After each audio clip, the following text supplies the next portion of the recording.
So, hi everybody. My name is Leslie from Digital Fire. We are an IT company, um, managed services, and um, yeah, so we're an outsourced IT company, and this is being recorded, by the way. So, hopefully that's okay. So just be conscious of that. And I'd like this to be a participation call. So if you have questions or you'd like to add something, I'll see if I can pause here and there to maybe solicit some questions. And I'll try to monitor the chat on the other monitor here. So yeah, here we go. IT mistakes to avoid when scaling up, right? So what we're going to talk about today is scaling your business, and how technology is a part of that, right? And it's often one of those things that gets ignored when you're scaling up, and it can really get in the way. So the idea is to try to get out in front of that. We all want to grow our businesses. We all want to get bigger, and yeah. So how does IT help you do that? Um, so, as I said, we're a managed IT service provider. So the role of technology as you scale. We're going to talk about sort of like the top 10, or I don't know if I have 10, I'm going to have 12 or so, but kind of top 10 mistakes. But we'll go through sort of setting up the business and where you are right now. You can, if you'd like to give examples or you want to participate, I'd love that. So the first thing is on how you think about technology, because you've got sort of your base of what you like. You have to have a computer, you have to have email, you have to, the phone, etc., right? And then for a lot of people, it just sort of exists. And then if you take it one step further, you can think about efficiencies, right? Do you have the right kind of systems? Do systems talk to each other? Is there a lot of manual data entry, right? If you need to get a report, how long does that take? Do you have to go to 3 different systems and export to Excel and merge tables and then figure out, does it take someone a day to put together a report for you on how things are going? What's in inventory? Are we going to make the deadline by Friday for production of this thing? How many sales did I do? You get that from financials, but maybe on the operations side, or some stats on trying to forecast, right? That's where you start to see sort of cracks in the system. If it hasn't been built properly or planned out properly, it usually sort of functions day to day, but it's not very efficient. So kind of the next step is to make things efficient. So, and that, that's a airy fairy term, but it can mean a lot of things, and it's different things for different people. And we'll talk about some silos of data and things, but how much time is being wasted? How much time do you think you could get back if things were more efficient? There's obviously new technologies, AI, Microsoft Copilot, Google Duet. Those are the big things right now. So how are those going to impact? But really what we want to get to is where you can use technology as a competitive advantage. In other words, the way that you're using technology is different than your competitors, and it makes you more efficient. An example that I know of is in a law firm. Law firms are traditionally paper. When I went to go get a will done at a very traditional lawyer a few years ago, you walk into their office and there's just bankers boxes piled up to the ceiling all over the place, sort of thing, right? In a different law practice, there was no paper at all. It's entirely online, right? And so now the fact that it's online itself doesn't make it better, but I can tell you that the one that's online is able to work remotely, and the one that has banker's boxes all over the place isn't able to work remotely, right?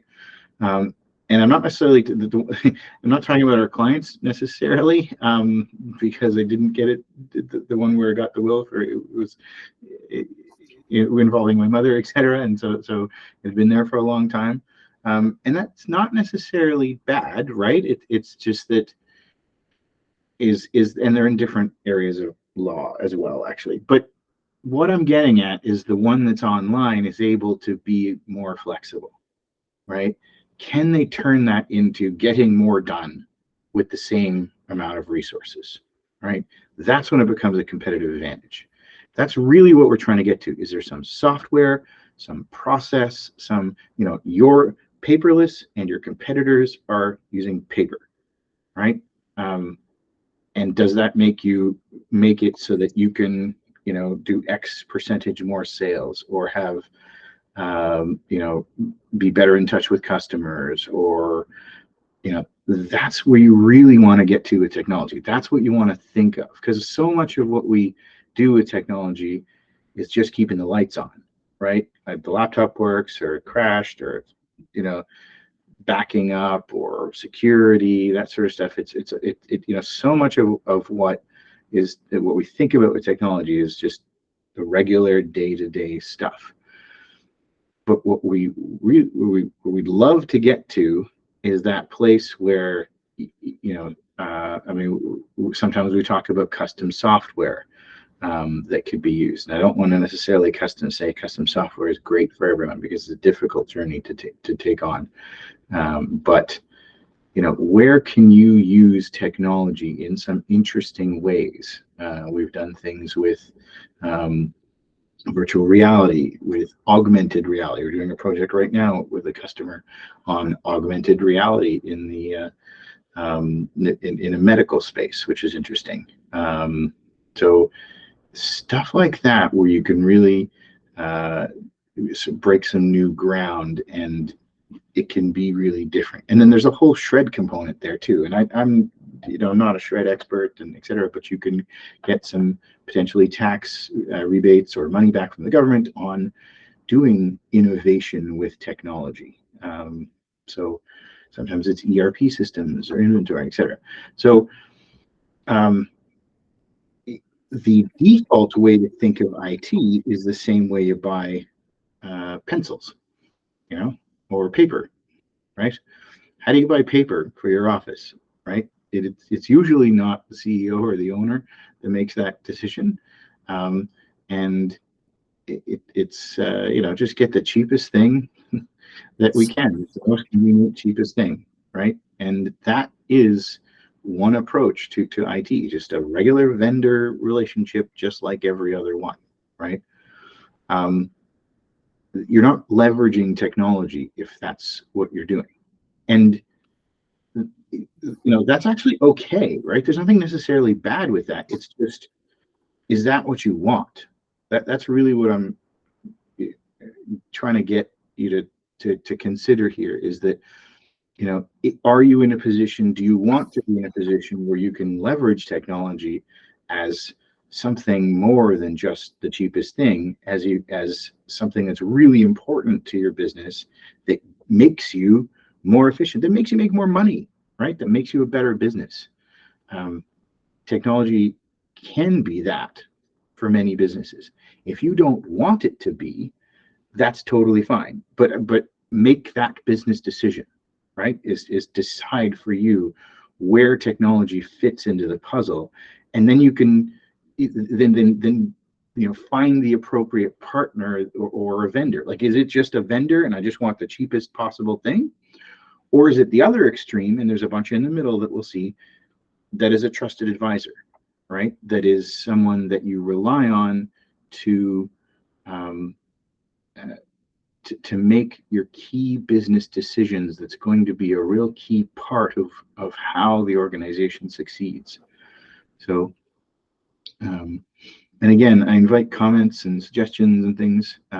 If you've had experiences with things like this stack, where it's a vendor, right? Pencils, paper, commodity items that where you don't have a relationship with the Staples delivery person.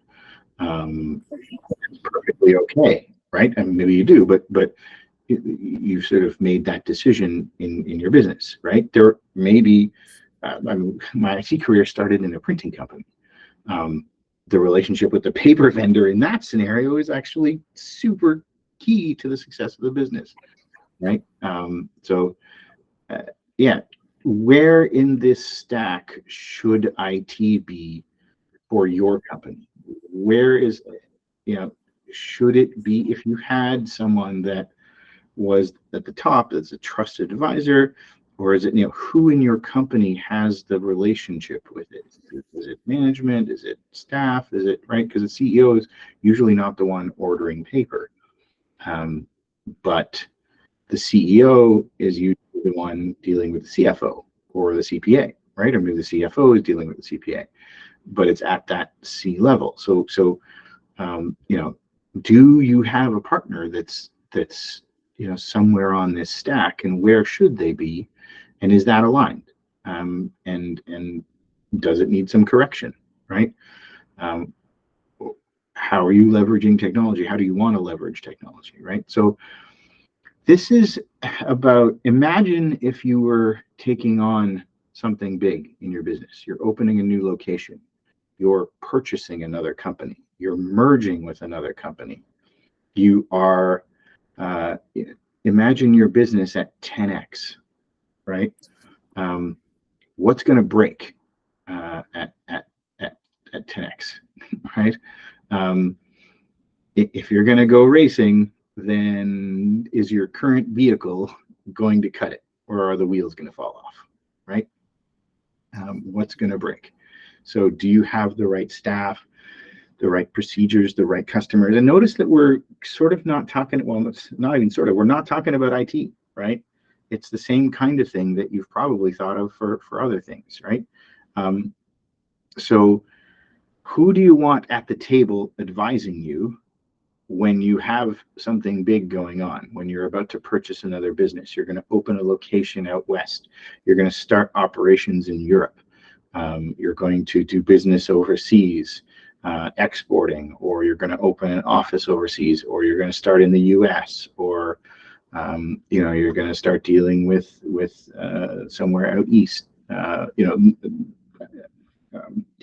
Just you've got a really, and you're taking a risk when you're doing this stuff, right? So you're going to have finance, you're going to have sales, you're going to have legal, operations, HR at that table, right? When you're talking about, okay, how are we going to do this? Are we going to take this risk? How much is it going to cost? Technology should be at that table, is my point. It should be at the level of that, where your legal, your finance, your operations, your HR, all of the key things that you need to succeed, all the pillars of success for your business. Technology needs to be one of those pillars. Call it information, call it security, call it data, but technology needs to be at that table. When you do a move, when you open a new location, when you expand, when you go, your plans for this quarter, for next year, IT needs to be at that table. And a lot of people skip that part, and technology is an afterthought, right? And then you're catching up. You're not using it as a competitive advantage. You're behind the 8 ball the whole time, right? You wouldn't do that. You wouldn't go try to purchase a new building and go, oops, where am I going to get the money to do this, right? But people do that with technology, where they go purchase a new building and they don't think about how those people in that building are going to work, or how they're going to connect back to the other office, or that sort of stuff. They don't consider it. And then now you're rushing, and when you're rushing, you're not doing it strategically, and like it's not going to turn out the way you want it to, right? You wouldn't do that with legal, right? You wouldn't jump into something and then realize that that you hadn't considered the legal ramifications of the lease you signed, right? There actually is. I mean, it was a story in our networking group of someone who had that happen, and et cetera. But not a good idea, right? So I'm advocating for IT being at that table so that you can plan properly, right? So yeah, this is a picture of a large org chart, but 10x your company.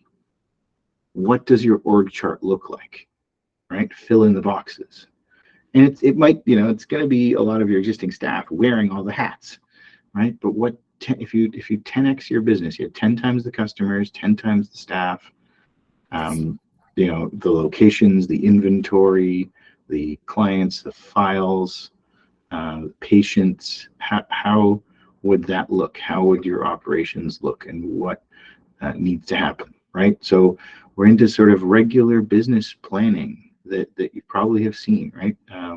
The 5-year vision, the 3-year goals, the 1-year plan, your quarterly initiatives, your monthly objectives, your weekly targets, right? And so how does technology support all of these things? So technology needs to be a key part of all of this planning and all of this decision making, so that it's, how are we going to get there? Or, okay, we need to have a CRM system, a phone system, all that sort of stuff. And how does that play into all of your goals, right?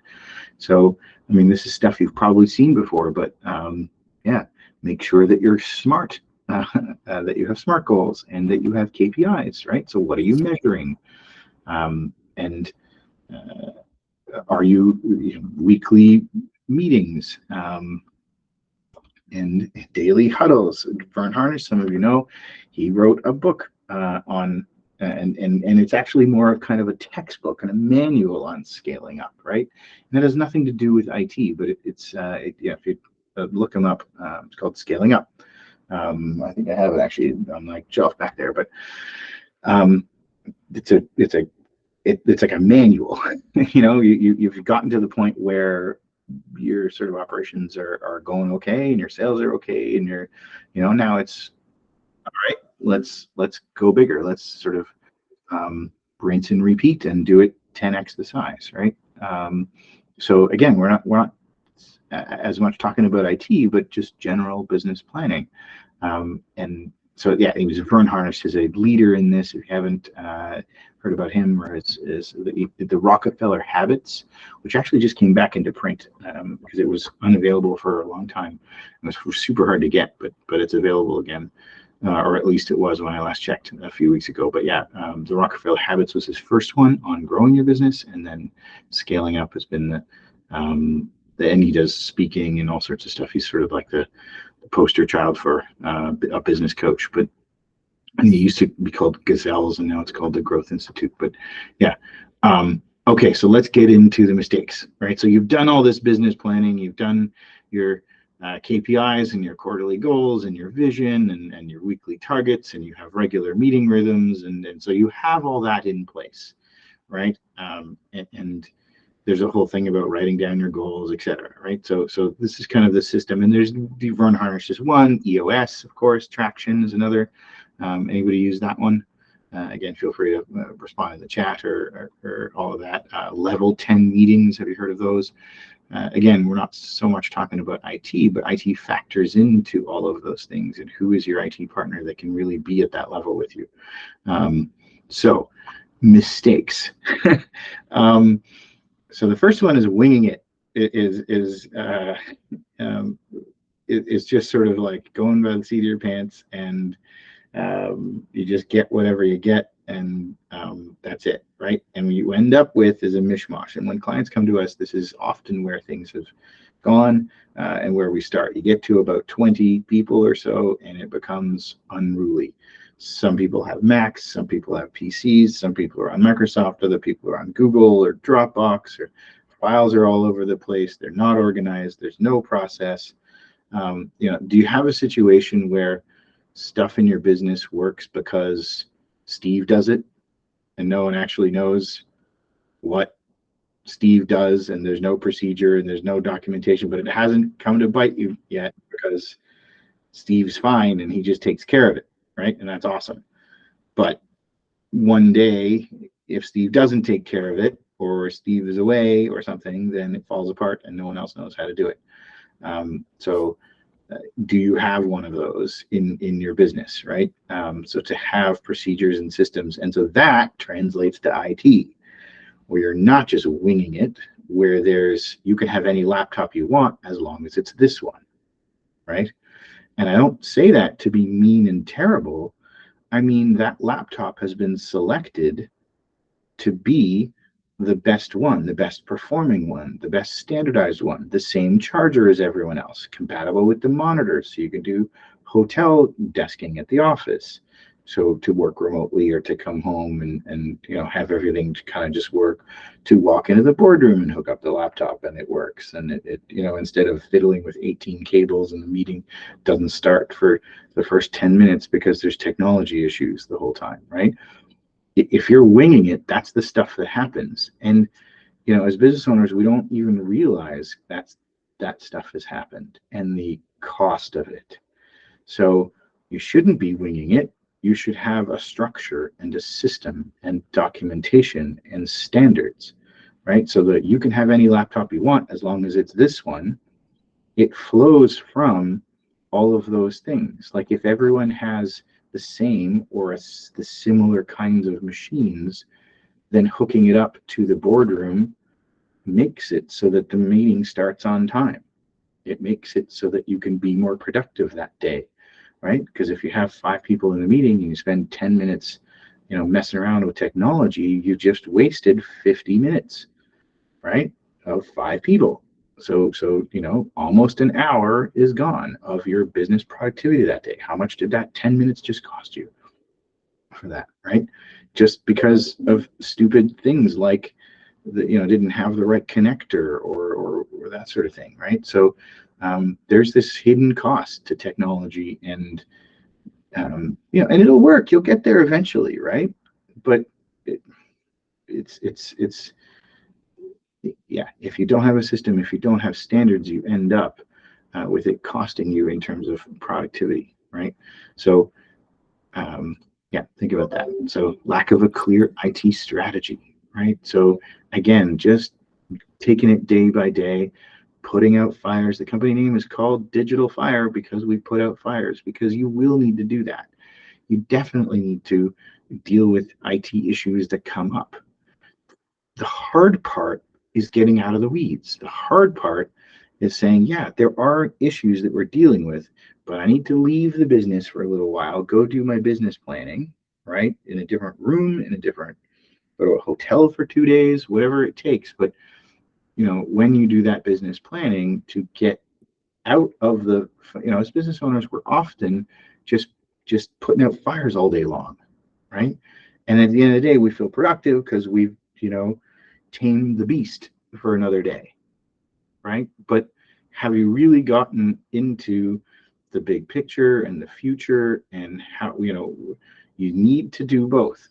You can't just not fight the fires, but you have to somehow spend some time on the important versus the urgent, right? And IT is part of that, so that there's some goal that you're heading towards that is going to make you better, that is going to make you more efficient, that is going to make a difference in your business. Then again, that's going to get you to the 10x part, right? And it takes sort of regular meeting rhythms and considering what's coming up and getting out of the day-to-day for a little bit, getting into a different headspace where you're not thinking about the emergencies that are coming up all the time, right? Cybersecurity is a big one. Obviously, this had to be in there. It is, I still talk to people, fortunately, that say that we aren't a target. This isn't super important to us. And I know that sounds crazy, but there's insurance will cover me. I'll be fine. I'll just restore from a backup. I think we've all heard horror stories. I don't need to tell you more of them here. Cybersecurity is a big deal, and you should be out in front of it. 40%, even with doing everything you can for cybersecurity, you will be hacked. 40% of businesses and it's a Canadian stat, 40% of Canadian businesses get hacked every year, 40%. So how many years before you get hacked, right? You will. It's just inevitable. It's a question of how bad is it going to be? How are you going to respond? How prepared are you? How prepared is your staff? The "it's never going to happen to me" thing, it's not a good idea.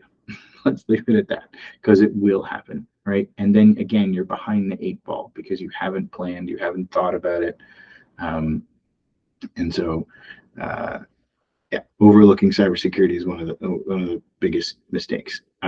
So this one is part of 2 extremes, where how do you set up your IT, right? This one often comes with it. If you started from scratch, you don't end up with generally not enough tools. This is sort of the old school, I've been doing this way for 40 years. We have a server in our office. It has some software on it. All the files are in our office. Everyone comes to the office. Issues with this one are remote access, speed, backup sometimes, downtime. You're relying on your office and just your office. And I'm not saying it's bad. I'm saying it's a mistake if you haven't considered the best way to do it. If you're doing it this way just because you've done it that way for X number of years, is that the best, right? I'm not saying change for the sake of change. I'm saying there are options, and should you be this way? And there are times, for example, large files for 3D rendering and Inventor, the Autodesk suite of products. Those are huge files. Video rendering, video editing, again, those are huge files. Sending that over home internet connections doesn't work so well, right? Even remote login for those things is challenging. Works, but can be challenging. So there are specialties where, on-premise server, on-premise software, local network, that's still faster than working remotely for those high processing tasks, huge files. For most things, though, you can work remotely and you can use cloud tools. It's just, is it the right thing, right? So one extreme is not enough tools, where there's awesome CRMs out there. There are awesome project management tools. There's awesome calendar booking tools. There's awesome shopping cart tools for your website and accounting software, etc. All the different things. There are wonderful tools out there, and a huge abundance of them. And so mapping your business problems, business efficiencies or gained efficiencies to, if I use this tool, it'll help me and save me this much. It'll use that tool, it'll help me and save me this much, right? So you can start to integrate some tools and be open to change. Now, the other side of this, and we see this a lot with companies that have started up in the cloud era, right? If the company is sort of maybe 10 years old or less, or especially if they're 5 years old or less and have grown quickly, it has been a lot of working from home and remote, and the office is a place to collaborate if there even is an office, and everything's cloud-based, right? And that sounds wonderful, but the dark side of that cloud is that you end up with these individual tools that are, again, wonderful at what they do. You get the best-in-class calendar, and you get the best-in-class project management, you get the best-in-class CRM, the best-in-class inventory software, and the best-in-class accounting, and all the individual people that led those projects, your sales manager with the CRM, and the CFO with accounting, and the operations manager with inventory, and they're all super happy with their tools, or at least hopefully mostly happy with their tools, but none of these tools speak to each other.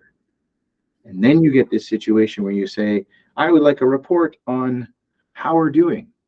And it takes people 3 days to get that, because you have individual, or another one is where you need to onboard a brand new customer, right? Does anybody have this situation where they onboard a brand new customer and you have to enter that customer's name into 5 different systems, right? What about when that customer's phone number changes or they move and their address changes? Does anyone have that where they have all of these different web logins that don't talk to each other? Does that come up for anyone? Does anyone want to share anything about it? So that's okay. Hopefully everybody's eating their pizza and having a good time. So, but I'll pipe in, Leslie. I'll say it's interesting because you will have a CRM. You put the information in the CRM, but it doesn't migrate over to your phone. So if you go to look them up, you got to figure out how to get into the CRM in order to find it versus having in your contact list in your phone. So that could be an issue once in a while. Absolutely. And if it changes, then you have to update it, and it's manual. If it integrated nicely to your phone, that seems like a small thing, right? But would you call a few more people a week if it integrated into your phone easily? Do you know what I mean? Like we're lazy creatures, unfortunately, right? Like you could get up and change the channel on the TV, but you use the remote, right? They're the smallest things that just that's why we have kids. That's great, right? The smallest little things that save you a little bit of time, like being able to click to dial, right? It seems like not. Oh, come on, you could just copy and paste the phone number, just dial the phone number, right? But if you actually, if you had a click to call, then you'd probably make 1 or 2 extra calls that week, which over time might mean you got 1 extra customer a year because of that, right? So just thinking about that sort of stuff is the dark side of the cloud that we often don't think about, is that you end up with these data silos that don't talk to each other, right? There's whole kind of there's a whole sort of industry around this, right? I mean, who's heard of Zapier? Zapier, however you pronounce that, and there's other competitors to it as well. That their whole business is connecting cloud-based software like this, right? And you can make custom connections between them as well.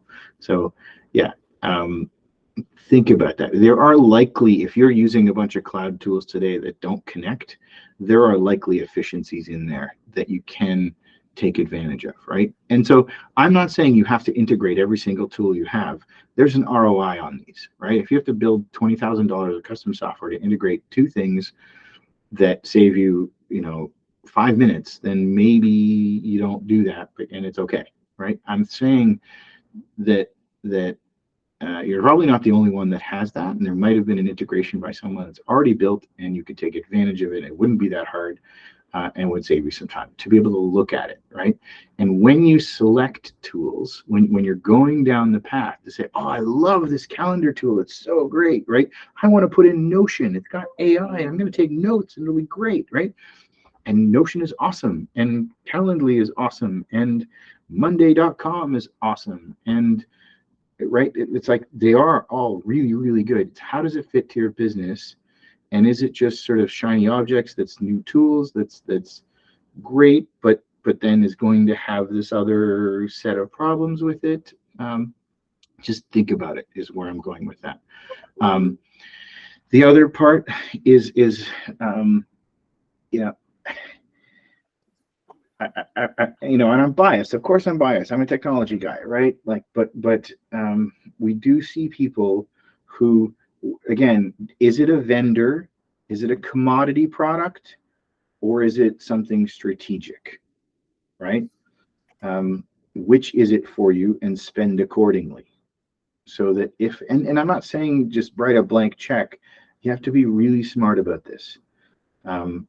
But to be able to recognize when there is opportunity for technology to unlock some things for the business, to be really efficient, to right, and to on the one side is protect yourself, right? So how much should you be spending? These numbers are from Gardner. So yeah, 4 to 6% of revenue should be spent on technology, right? So that could be quite a lot of money. That's between cell phones and internet connections and website and IT services and antivirus and firewalls and other security software, and then security specifically changes based on industry, right?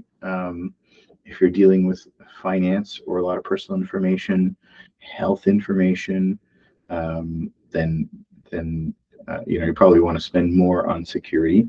What's going to be the consequence of being hit or do you have standards? Are there third party CIS, NIST, SOC 2, ISO 27000? Are there vendor standards that you need? If you've got RBC as a client, then they have security standards, and some of the automotive manufacturers now we're seeing do Toyota, Nissan.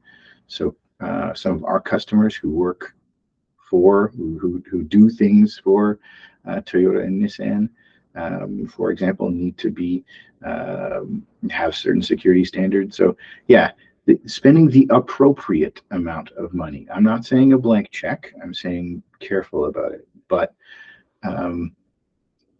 in the grand scheme of things, this is far less than what you pay employees, right? So it doesn't make sense to pay overtime or to have your people not be as productive as they otherwise could be because you're trying to save a penny, right?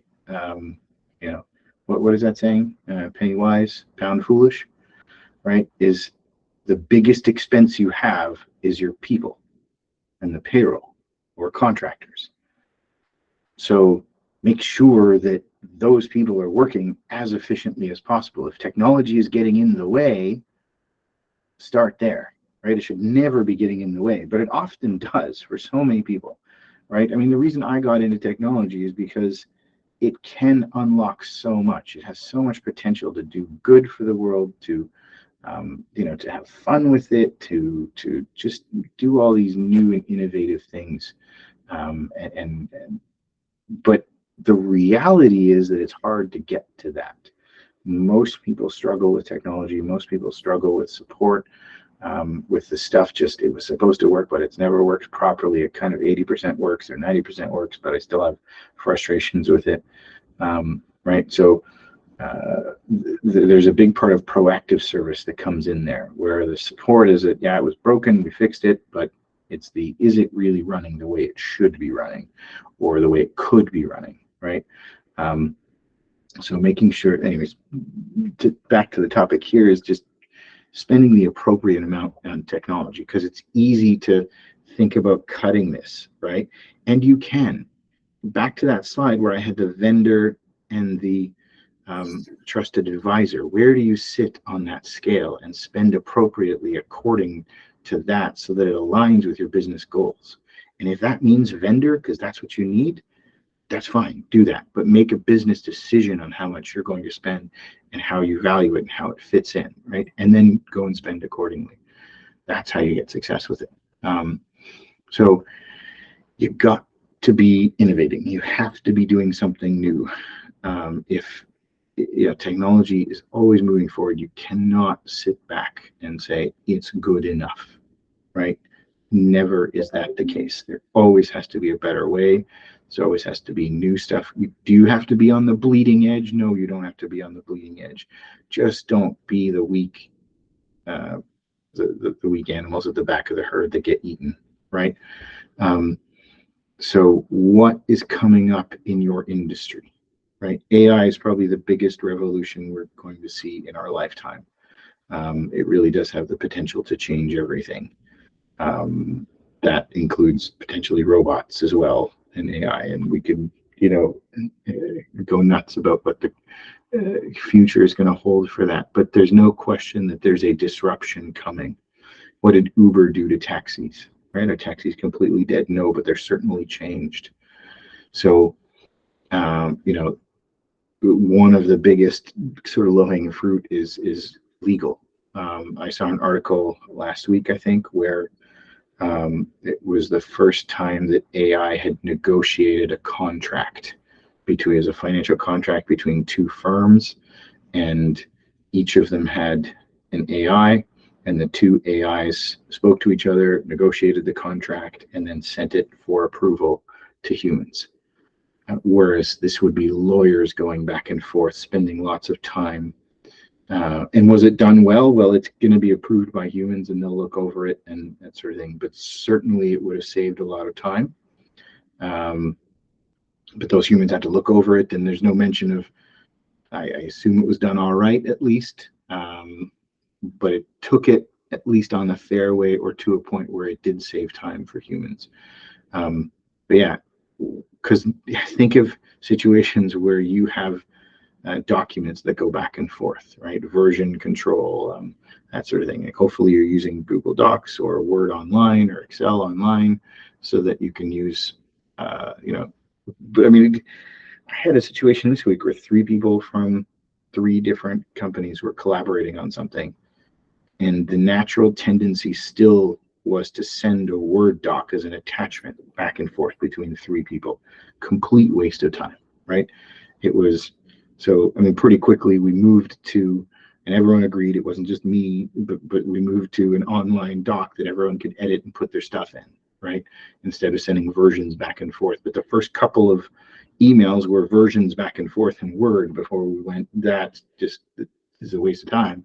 Like, let's put it online. So hopefully you're doing that. I mean, that's just a personal example I had in the last week. But yeah, you really need to use technology as and innovate. And you know what else? The other part I'll say is that and it's not in here. I feel like I should have put it in here now that I'm thinking about it. But I would say that most people are not using what they already have to the best and fullest ability, right? Instead of looking at brand new tools and fancy new shiny objects, I can almost guarantee there are really useful features in the stuff you already know and use today that you're not putting in place, right? Does anyone have an example of that they're, Teams or something that they just realized that Teams does? Did you know, for example, that Teams stores files, right? Now we're going to suggest that you take everything off your SharePoint and OneDrive and store it in Teams instead. No, but you can create a folder in Teams and store some stuff in there, and then collaborate on it, right? Teams is incredibly powerful. We literally have hundreds of videos on features that Teams has that you can, that Microsoft has really leveraged a lot of technology on Teams. So you can, I bet there's stuff that you aren't using today that you could be to solve existing problems. So start thinking about where your staff are spending time, right? We did an exercise in my peer group last quarter where, and some of you know that I have a peer group where I travel to, well, it used to be Philadelphia, but they decided that was too cold, and now we're going to Orlando. So interesting. We still just spent all the time in the hotel, so it was really nice. It was like I got to spend a few hours outside. It was hot, but mostly it was still in the hotel. But we, it's a whole bunch of business owners, all IT companies in our case. We standardize financials, and we get together and scream at each other and throw chairs and cry and but really push each other to do better. And hey, how you're doing amazing on that part of it. What are you doing? How did you do that? That sort of stuff. Or like, I'm really struggling with this problem, and et cetera, et cetera. But yeah, sorry. Where I was going with that is there's these tools that you're probably not using in your business the way that you could be using them, right? So there was some interesting stuff that came out of that for the peer group. So yeah, are you using what you have? Are you innovating in place? And has technology really become a competitive advantage for you? So does anybody have any questions, any comments or anything? There's a couple more things that I'm going to go through.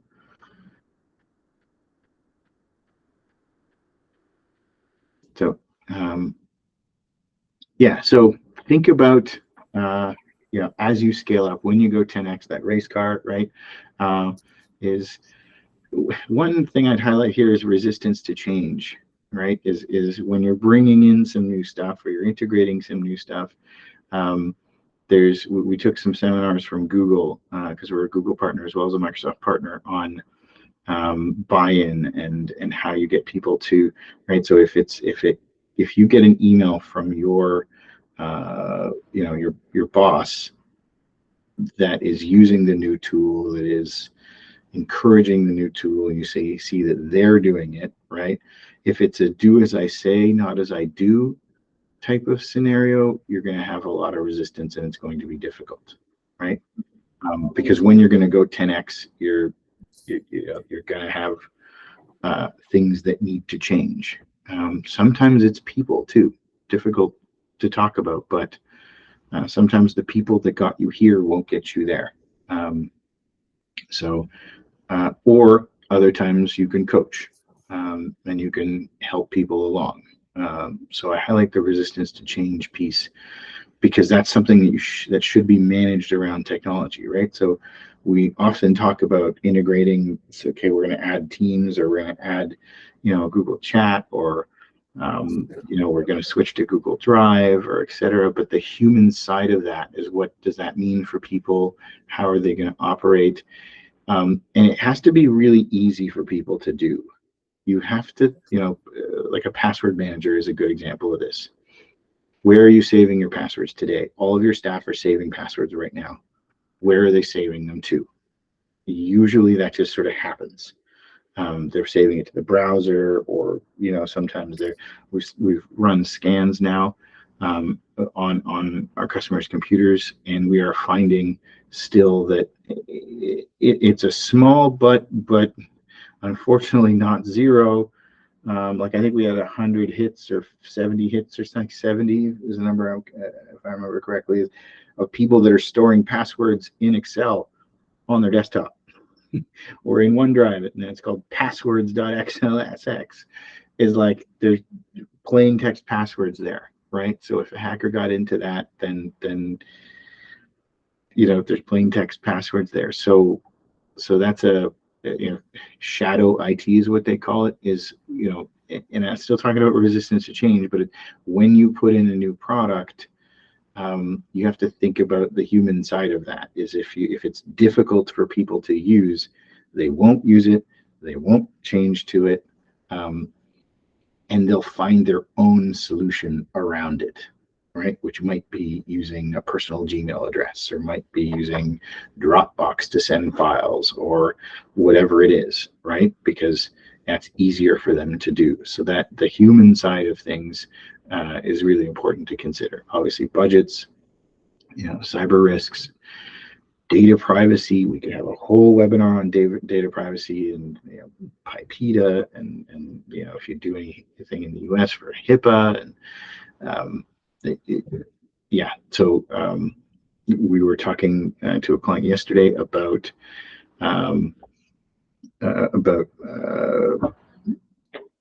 data. It's adding. You can add data protection to your email so that it won't let you email certain. So it'll notice that you're trying to email a credit card, and it'll not allow that, and it'll stop the email from going out. It'll block it and say, this is a credit card. Your organization has set a policy that you aren't allowed to email credit cards. Right. So data loss prevention, DLP, million acronyms in IT, but yeah, that's just an example around data privacy and how you handle data as a company, and thinking about that as you scale, because these kinds of things are what become a problem when you 10x, right?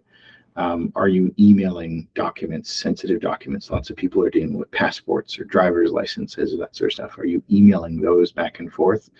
And are you looking and are you looking at, okay, you've told people, you've asked people, don't do this.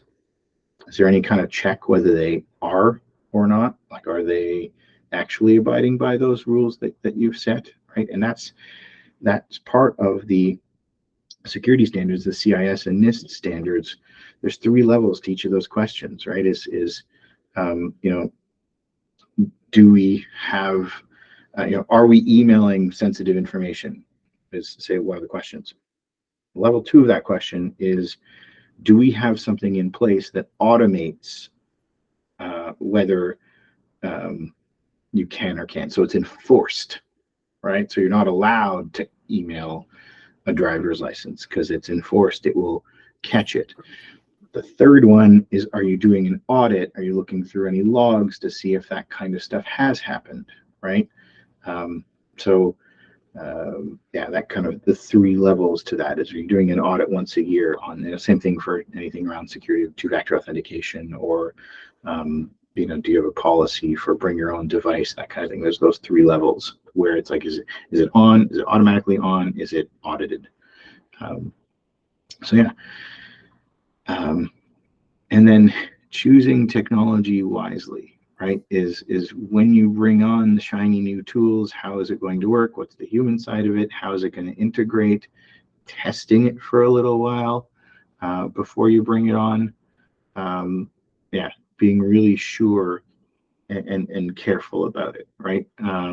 That's the right tool for the job, etc. I've seen a lot of these types of things fail where it seems really, really great, but then the implementation fails, or it doesn't quite live up to the hype. Any comments on that one? Has anyone had failed implementations of ERPs maybe, or that sort of thing? I can think of a few examples, but tie it back to the business goals, right? Make sure IT is supporting what's going on for your quarterly goals, for your your weekly, even your daily huddles. Put the KPIs up there, and how can IT support all of that stuff? Tech innovation. Copilot is out now for enterprise companies on 365 that are select ones that are 300 users and up. You still have to apply, but that was November 1st. So I'm told that it's coming in Q1. So there's like our Microsoft rep, and they don't have a date. They don't even know, but they're telling us that in Q1 2024, we should be able to have Copilot available to try, right? $35 US per user per month, which is a lot. But if you can, it has a lot of potential if you can save time with that. So staying current with tech innovation. Does everybody have to get Copilot on the first day, or Google Duet when it comes out? So no, Google Duet you can apply now. That you can search for the link. It's Google Duet. You can sign up now. If you have Google Workspace, you can sign up. But it's still kind of a waiting list, and you don't just sign up and get it right away. They're rolling it out slowly. So for example, we signed up, but we don't have it yet. So they will contact us when they're able to give it to us. So we still haven't seen it, and we still haven't seen Copilot either. So we have a webinar next week with our Microsoft rep where we might get to see a glimpse of it. I don't know. But staying current with tech stuff. So the fact that you're on this kind of webinar, we've done some stuff with AI last month and security before that. So the fact that you're on these is very good. So hopefully that's given you some stuff to think about. We're talking about artificial intelligence, cybersecurity, big data. You can get Starlink. I put 5G technology, but you can get Starlink now, right, for faster internet where you never could before. There are possibilities for most people can get fast internet, but there are still places, but you can have internet in your truck and on the road. And what does that mean? Big data is there is data in your business. So there's hidden. It's hidden because you have to think about it a little bit more. I was talking to someone at an event, and they have retail where they sell things that are trendy. you remember when fidget spinners were in and that sort of thing, that they just, for them, it's important that they stock the right kinds of products. And he was using AI to do videos, to look at the transcripts of TikTok videos, millions of TikTok videos, to figure out what's going to be the next thing that trends, so that he can know what to stock, so that people will want to buy. You know, I mean, my daughter got a Stanley, right, that she really wanted, one of those giant, you know, whatever, it's a liter of, those are big, and I don't know, I'm not up on that, but how, you know, there is data in your business about your customers and what they want, what their buying trends are, that sort of stuff. There's data in there that you can, if you can pull that out, you can get insights and make things more efficient. And we're not exploring that nearly enough. Big companies are, but it's at the point now where smaller companies can do this too. And AI is democratizing this, where we, you know, it used to cost $100,000 to do those kinds of projects, and it doesn't anymore, where you can pull some interesting information out of your customer behavior, your sales data, your inventory, your orders, right? We have some customers that try to figure out what next year's stock needs to be, so that they have to order ahead for months of sales, right? So it, you know, it's often sort of finger in the wind trying to figure that out, right? But if you can put some intelligence around that, so there's data in your business about what kinds of files you're dealing with, etc. So yeah, to be able to figure that out. So, and then, yeah, I've got a couple comments here about AI. We are going to do another one on AI. We're going to do another panel discussion as well. Probably once Copilot and Duet are actually here, we'll do them on you know, the actual using of them. So yeah, and yeah, hopefully everybody had a good time and enjoyed and had some pizza as well. So any questions before we sort of end off there? Maybe want to post anything? No? Okay, awesome. Thank you very much for your time, everybody. Have a good day.